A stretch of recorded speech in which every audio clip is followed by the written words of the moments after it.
Yeah, okay. So we left the cliffhanger then. The assassination crew went up to Prophet Muhammad's bed. And what happened then? Well, I'm guessing he didn't die because the Prophet lived after that. Exactly. So what happened? I'm guessing that... Well, no, I'm guessing. What happened really was that the Prophet was told way in advance by God, right? Yeah. And he was told that don't go into your bed at night because you're going to get assassinated. So instead, Ali, his cousin, volunteered to put himself into the bed. And when the Quraysh came and they were ready to stab him, what they found was that they found Ali in the bed is dead and they could not kill Muhammad. Exactly. So this left the way clear. Is the video working? Can we sort out the video, please? So basically, this left the way clear for Prophet Muhammad and his closest companion, Abu Bakr, to head their way to Medina. But on the way, there were a lot of close calls. There was this horseman, okay, who started, is the video okay? There was this horseman who started following Prophet Muhammad and Abu Bakr, okay? And they went to Medina. But the horseman found out that basically, you know, there's no go here until they went to Medina, and they were expecting him here, okay? And this is where they sing this song till date. Can we have it louder, please? This song is being sung over the ages, right?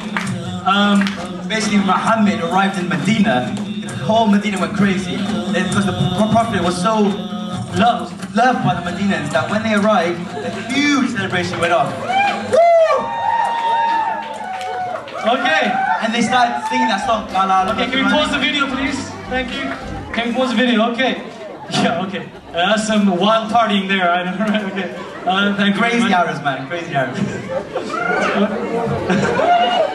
Okay. So anyway, they went to Medina, and here the people were like, okay, this is amazing now, right? So it's like we go from Cardiff to Newport. We don't know anyone in Newport, but everyone in Newport allows us to come in, gives us their own house, their wealth, and their food, and look after us. This is what happened, okay? So in Medina, there were tribes there were people like Jews, Christians living in Medina, right? Exactly. But they still were hostile to them. Hospitable, yeah. Hospitable to them. Yeah. They put them in. And they fed them and put shelter on them. Exactly. And do you remember that guy at the start who got kicked out of his house? Can you have the video, please?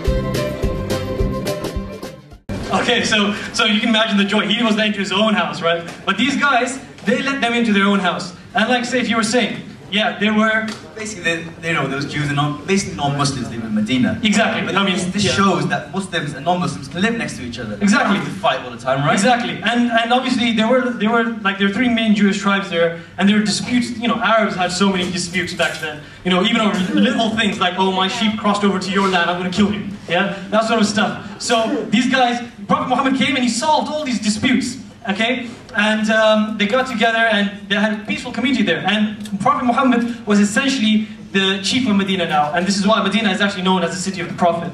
Peace be upon him. So am I right to say that the Quran was basically split into two parts?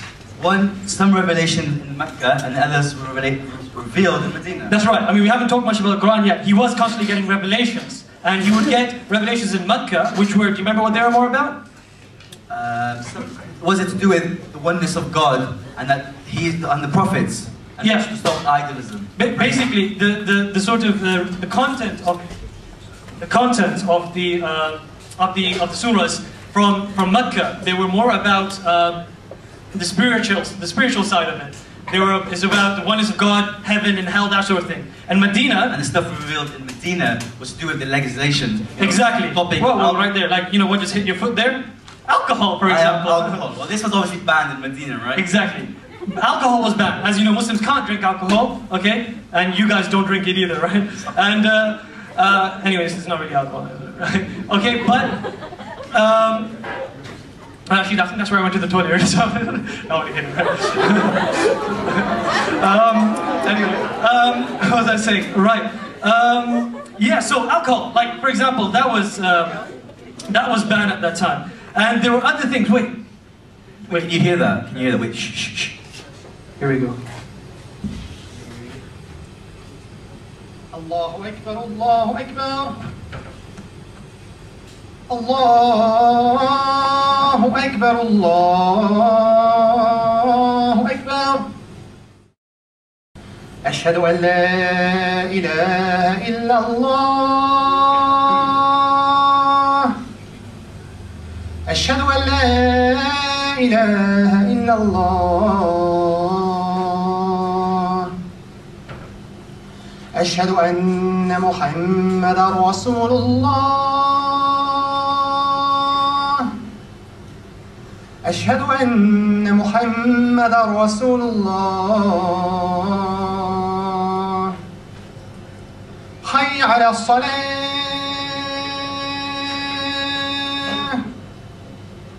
حي على الصلاة.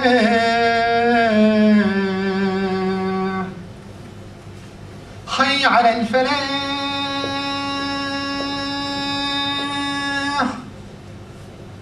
حي على الفلاح.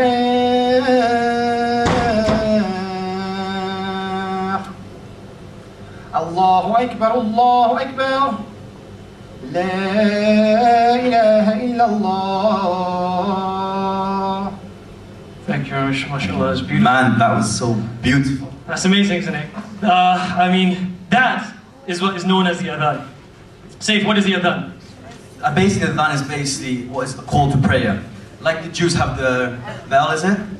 The horn, isn't it? The horn, my bad. The Christians have the bell. Exactly, But yeah. instead, the Muslims have the natural voice to call for the prayer. Exactly. And we have this call every time for each prayer, which is 5 times. 5 times a day, exactly. And this was revealed in Medina. So this, a few people had a dream at the same time, and Prophet said everyone had seen the same dream, exact same dream, and they implemented this adhan. Basically, a number of companions had the same dream of this voice in their dream, and they went to the Prophet and said, "I've had this dream," and the Prophet said to these companions and said, "This dream is to do with the call of the prayer." Exactly. Meaning that from then on, they took this dream and what was said in the dream, which was adhan, and made it call to the prayer.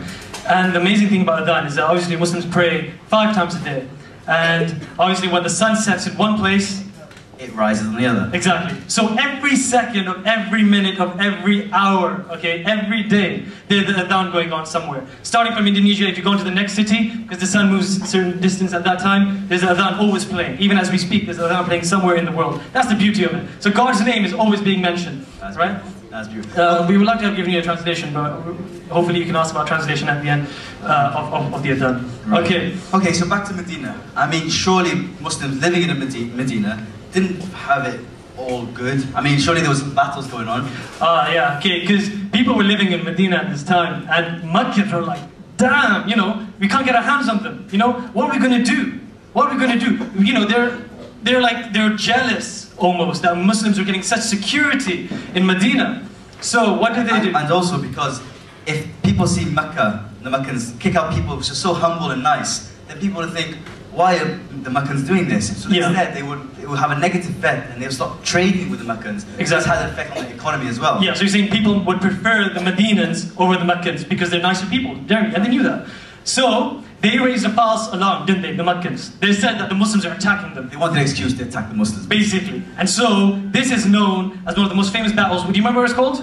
Battle of Badr. Yeah, exactly. Battle of Badr. And there were how many? I think how many Meccans were there? I think it was about 1,000 Meccans to 300 Muslims. 300 Muslims. So that gives you a ratio of 3 to 1.